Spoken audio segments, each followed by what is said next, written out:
Today, we're going to be looking at 3 different approaches to solve the two-sum problem in Java. We'll go through the code for each solution and explain how they work in detail. Now, before we get into the video, if you guys want to see more videos like this, drop a like down below. It helps us out tremendously with the YouTube algorithm, and with that out of the way, let's hop right into it. So the first approach we're going to look at is the brute force approach. Let's take a look at the code. In this brute force solution, we iterate over the array twice, comparing each pair of elements to the target value. Let's break it down. So first, the class is defined with solution as solution with a method toSum that takes in an array of integers and nums as a target value. Inside the method, we store the length of the array in the variable n. We start a nested loop where the outer loop iterates from the first element to the second last element using the variable I as the index. The inner loop starts from I plus 1 and goes until the last element of the array using the variable j as the index. This ensures that we compare each pair of elements only once without repetition. In each iteration, we check if the sum of nums I and nums j is equal to the target value. If it is, we found our solution. We create and return a new array containing the indices I and j. If no solution is found after exhausting all of the possible combinations, we return an empty array to indicate that no valid pair exists. This brute force solution works, but has a time complexity of O times n to the n squared, which means that the execution time grows quadratically with the size of the input array. Let's move on to a more optimized approach. Our second solution involves using a hash map to improve the time complexity. Let's take a look at the code. In this solution, we utilize a hash map to store the numbers as keys and their indices as key values. Let's understand the code in detail. We import the necessary classes from java.util and include the map and hash map. Similar to the previous solution, we define the solution class as the toSum method that takes in the array nums and the target value. We create a map called nummap using the hash map implementation to store the numbers and their indices. We calculate the length of the input array and store it in the variable n. The first loop iterates over the elements of nums. For each element, we use the put method of the nummap to associate the current number with its index. This step effectively builds the hash map, allowing us to retrieve the index of a number in constant time. Next, we start another loop to find the complement of each number. The complement is calculated as target minus nums I, where I represents the current index. Inside this loop, we check if the complement exists in the hash map using the contains key method. Additionally, we ensure that the complement's index is not the same as the current index to avoid using the same element twice. If both conditions are satisfied, we found our solution. We return a new array containing the current index I and the complement's index nummap.getComplement. Finally, if no solution is found, we return an empty array to indicate the absence of a valid pair. This optimized solution has a time complexity of O times n since both the hash map construction and the lookup operations have constant time complexity. Now let's move on to our final solution, which is a slight improvement over the last one. Our third solution still utilizes a hash map, but with a small modification. Let's take a look at the code. This solution combines the steps of building the hash map and finding the complement into a single loop. Let's examine the code more closely. We import the necessary classes from java.util, including the map and the hash map. As before, we define the solution class, and the toSum method takes in the array nums and the target value. We create a map called nummap using the hash map implementation to store the numbers and their indices. We calculate the length of the input array and store it in the variable n. The loop iterates over each element of nums. For each element, we calculate its complement using target minus nums I and store it in the variable complement. Inside the loop, we check if the complement exists in the hash map using the contains key method. If it does, we found our solution. We return a new array containing the complement's index, nummap.getComplement, and the current index I. If the complement is not found, we add the current number and its index to the hash map for future lookups. Finally, if no solution is found after processing all elements, we return an empty array to indicate the absence of a valid pair. This solution maintains the time complexity of O times n while slightly reducing the code complexity. It combines the steps of constructing the hash map and finding the complement into a single loop. If you guys enjoyed or found this video helpful, drop a like down below, subscribe for more, drop a comment if you have any questions, and we'll catch you in the next one. Today, we'll be diving into a popular coding problem, adding two numbers represented as linked lists. We'll explore a Java solution and provide a thorough explanation of the code. The problem we're tackling today involves adding two numbers that are represented as linked lists. Each node in the linked list represents a single digit, and the digits are stored in reverse order. Let's take a look at the code that solves this problem step by step. Now before we get into the code, if you guys want to see more videos like this, drop a like down below. It helps us out tremendously with the YouTube algorithm, and with that out of the way, let's hop right into it.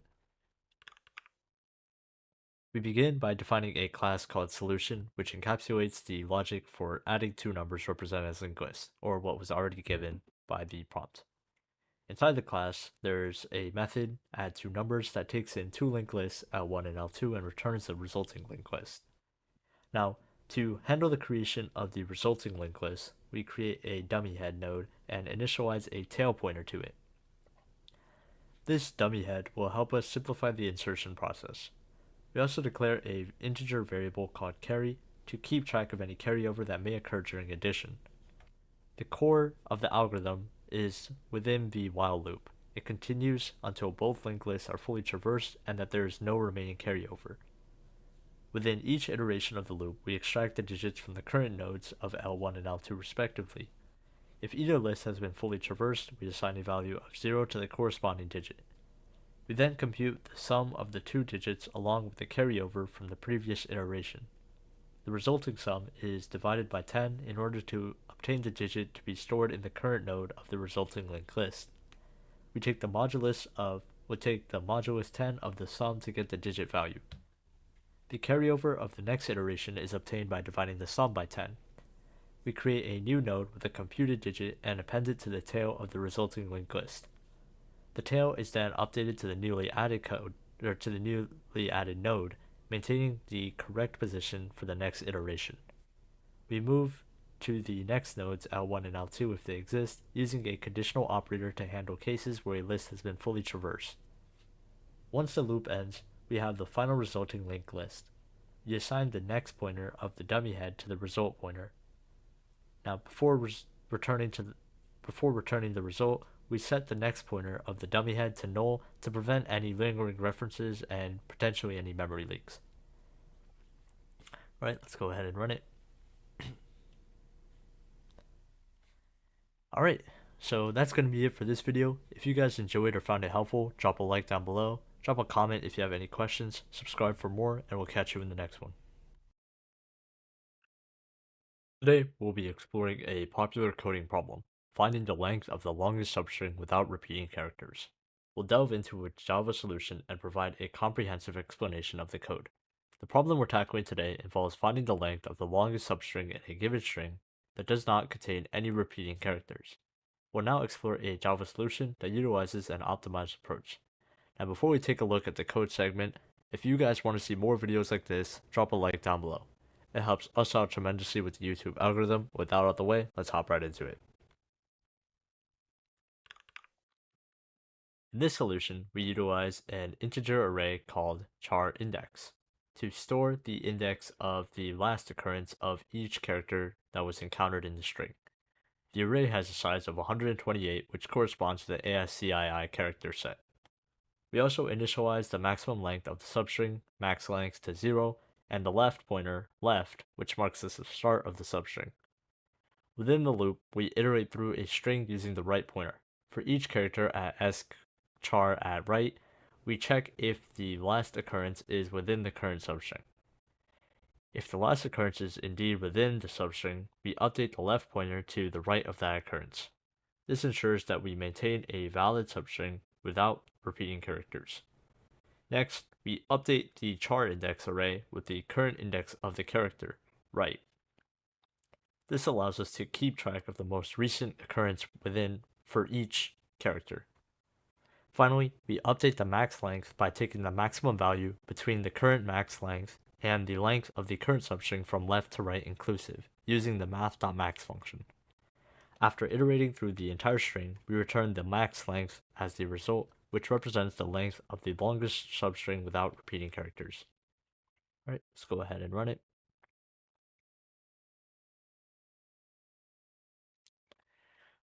Alright, so that's going to be it for this video. If you guys enjoyed or found it helpful, drop a like down below, comment if you have any questions, and subscribe for more. We'll catch you in the next one. Today, we'll be diving into a popular coding problem, finding the median of two sorted arrays. This is number 4 on the LeetCode problems. We'll explore a Java solution and provide a detailed explanation of the code. Today, we'll be tackling the problem of finding the median of two sorted arrays using a Java solution. We'll walk through the code step by step, explaining each line and its purpose. Now, before we take a look at the code segment, if you guys want to see more videos like this, drop a like down below. It helps us out tremendously with the YouTube algorithm, and with that out the way, let's hop right into it. In this Java solution, a class is given named solution with a method find median sorted arrays that takes two integer arrays, nums1 and nums2, representing the two sorted arrays.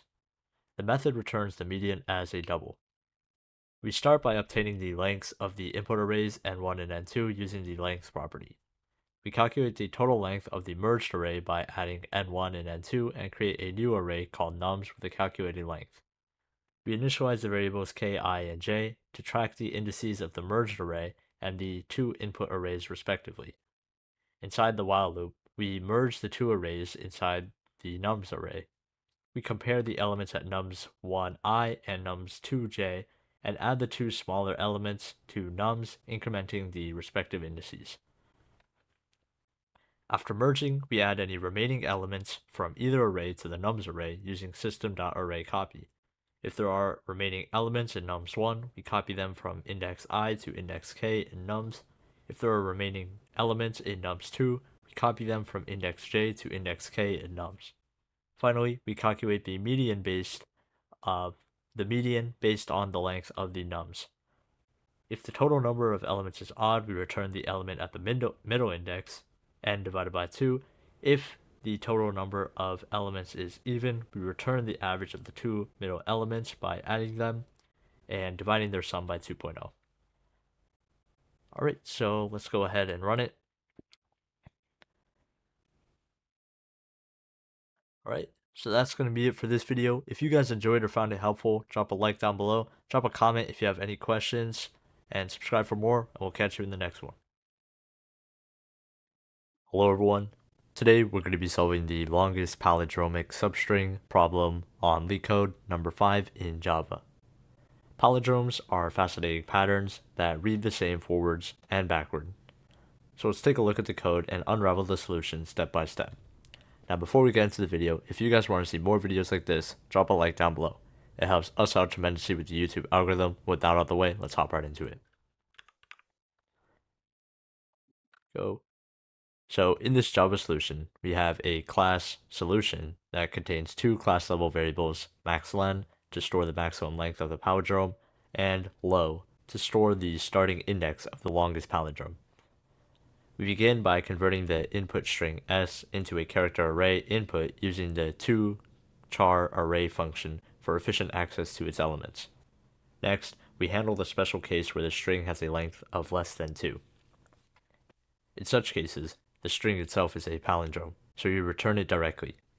Now comes the core logic of the solution. We explore each character in the input string as a potential center of a palindrome. We call the expand palindrome function method twice, once for an odd length palindrome centered at I, and once for an even length palindrome centered between I and I plus 1. Inside the expand palindrome function method, we use a while loop to expand outwards from the center j and k, checking if the characters at these positions form a palindrome. If a longer palindrome is found, we update the maxlen with the new maximum length and set low to the starting index of the longest palindrome. After exploring all possible centers and expanding, we return the longest palindromic substring using s.substring low plus maxlen. Alright, so let's go ahead and run it. Alright, so that's going to be it for this video. If you guys enjoyed or just found it helpful, drop a like down below, drop a comment if you have any questions, subscribe for more, and we'll catch you in the next one. Hello everyone, welcome back to another video. Today, we have an interesting coding problem to tackle, converting a given string into a zigzag pattern with a specified number of rows. This is number 6 on LeetCode. It's called Zigzag Conversion, and today we'll be solving it in Java. Our Java solution uses a smart row-based approach to achieve this. Now, before we get into the video, if you guys want to see more videos like this, drop a like down below. It helps us out tremendously with the YouTube algorithm. With that out of the way, let's hop right into it.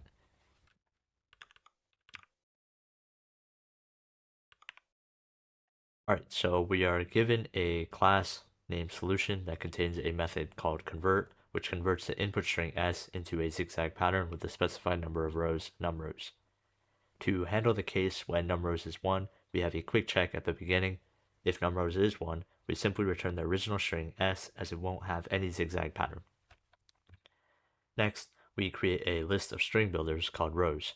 The size of the list is determined by the minimum number of num_rows and the length of the input string s.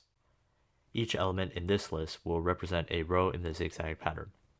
We initialize cur_row to keep track of the current row we're processing, and going down as a flag to indicate whether we're moving down or up in the zigzag pattern. We then iterate through each character c in the input string s. Inside the loop, we append the current character c to the corresponding row in the rows list using the cur_row index. This way, we build the zigzag pattern row by row. We check if cur_row is at topmost row, index 0, or the bottommost row, index num_rows -1. If so, we need to change the direction of the movement by updating the going down flag.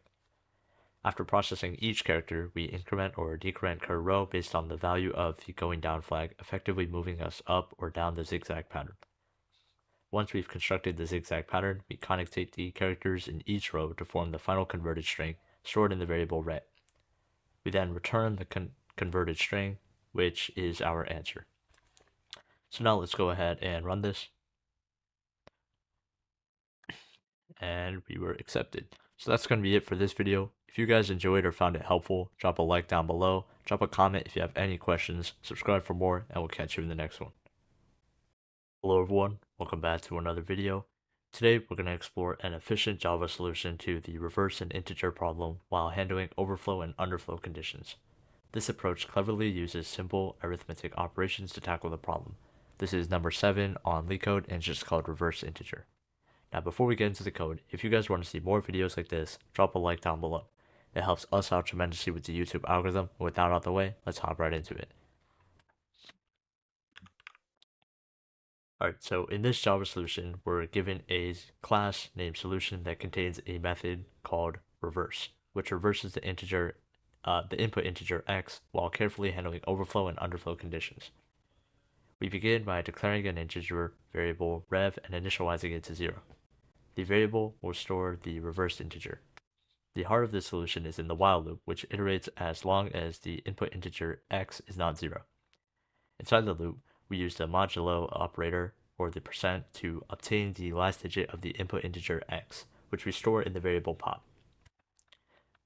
Next, we update x by dividing it by 10 using the compound assignment operator divided by and equals. This operation effectively removes the last digit from x. Now here is the crucial part of the solution where we handle the overflow and underflow scenarios. The first conditional check is to prevent an overflow for positive integers. We check if rev is greater than integer.max value divided by 10, or the maximum value of a 32-bit signed integer divided by 10, or if rev is equal to integer.max value divided by 10, and the last digit pop is greater than 7. If either condition is true, we immediately return 0. Similarly, the second conditional check handles underflow for negative integers. We verify if rev is less than integer.min value divided by 10, the minimum value of the 32-bit signed integer divided by 10, or if rev is equal to integer.min value divided by 10, and the last digit pop is less than -8. If either condition is met, we return 0. If none of the conditions above are met, we safely update rev by multiplying it by 10 and adding the last digit pop to it. This operation effectively reverses the integer. After the loop, we've successfully reversed the integer while handling overflow and underflow scenarios. And finally, we return the reversed integer rev, which is our answer. Now let's go ahead and run it. Alright, so that's going to be it for this video. If you guys enjoyed or found this video helpful, drop a like down below, drop a comment if you have any questions, subscribe for more, and we'll catch you in the next one. Hello everyone, welcome back to another video. Today, we're going to be solving the string to integer problem on LeetCode number 8, also known as atoi, and today we'll be using Java. We'll dive into the code step by step, explaining the logic behind each line, and handle various edge cases such as spaces, positive and negative signs, and preventing overflow and underflow issues. Now before we get into the video, if you guys want to see more videos like this, drop a like down below. It helps us out tremendously with the YouTube algorithm. With that out of the way, let's hop right into it. Alright, so first we are given a class named solution with a method called myAtoi, which efficiently converts a string s into an integer while handling spaces, positive and negative signs, and avoiding overflow and underflow. We begin by performing some initial checks on the input string. If the string is null or empty, we return 0 as there's nothing to convert. Next, we use a while loop to skip any leading space characters in the string. The index I is incremented until we encounter a non-space character or reach the end of its string. After skipping spaces, we determine the sign of the number by checking the character at index I. If the character is negative, the sign is set to -1, indicating a negative number. If the character is either positive or negative, we increment I to move on to the next character. Now, we initialize res to store the result of the conversion and flag to represent the largest possible positive number divided by 10. In the for loop, we iterate through the remaining characters of the string, starting from index I. For each numeric character, we update the result res by multiplying it by 10 and adding the integer value of the current character s.char at j minus 0. The expression s.char at j minus 0 converts the character s.char at j into its corresponding integer value. This technique efficiently converts the characters 0 to 9 into integers 0 to 9. We also implement a check to prevent overflow. If the current result res is greater than flag, or if it's equal to flag, and the next character is greater than 7, we return the maximum or minimum value based on the sign. Finally, we return the result res multiplied by the sign to handle negative numbers. Now let's go ahead and run it. Alright, so that's going to be it for this video. If you guys enjoyed or found it helpful, drop a like down below. Drop a comment if you have any questions, subscribe for more, and we'll catch you in the next one. Hello everyone, welcome back to another video. Today we're going to be solving the palindrome number problem in LeetCode, which is number 9, and today we're going to be doing it in Java. Now before we get into the code, if you guys want to see more videos like this, drop a like down below. It helps us out tremendously with the YouTube algorithm. With that out of the way, let's hop right into it. Alright, so we are given a class named solution that contains a method isPalindrome. This method determines whether the given integer x is a palindrome or not. To start, we check if the number x is negative. If it is, we immediately return false as negative numbers cannot be palindromes. Next, we declare two long variables, reversed and temp. Reversed will store the reversed integer, and temp will help us manipulate the original integer without losing its value. The while loop allows us to reverse the integer x and store the result in reversed. The loop continues until temp becomes 0. Inside the loop, we extract the last digit of temp using the modulo operation temp%10 and store it in the variable digit. To build the reversed integer, we multiply the current value of reversed by 10 and add the digit we extracted. Finally, we remove the last digit from temp by performing a division operation, which is just temp divided by equals 10. Once the loop finishes, we check if the reversed integer reversed is equal to the original integer x, and if they are the same, we return true, indicating that x is a palindrome. Now let's go ahead and run it.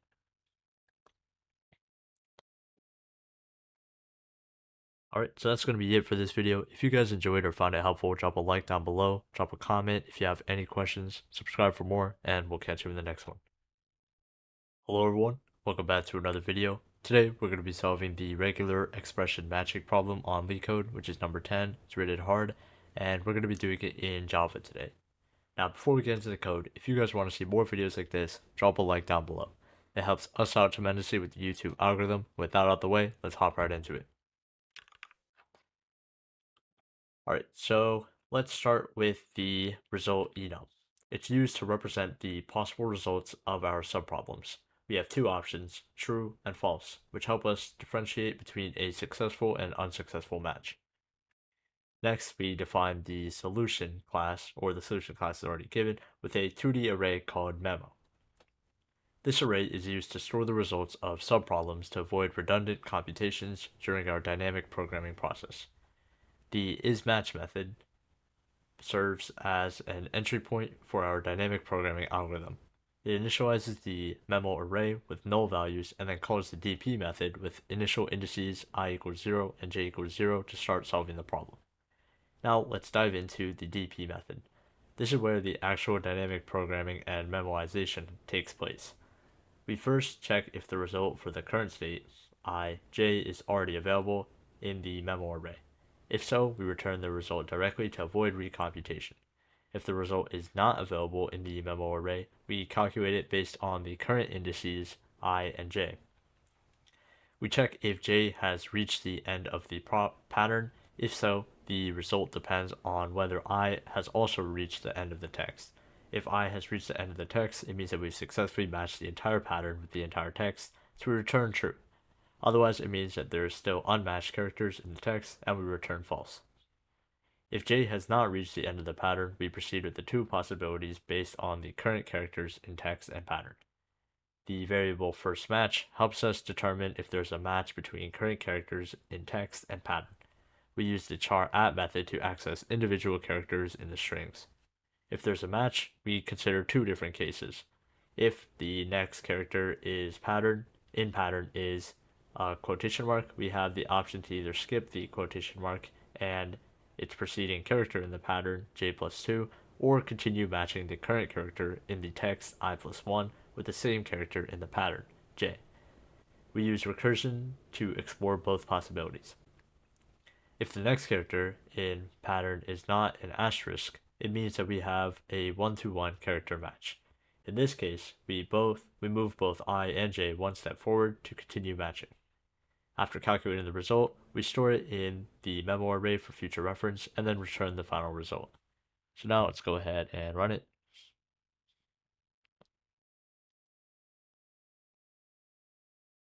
All right. Just give it a second here. There we go. All right. So that's going to be it for this video. If you guys enjoyed or found it helpful, drop a like down below, drop a comment if you have any questions, subscribe for more, and we'll catch you in the next one.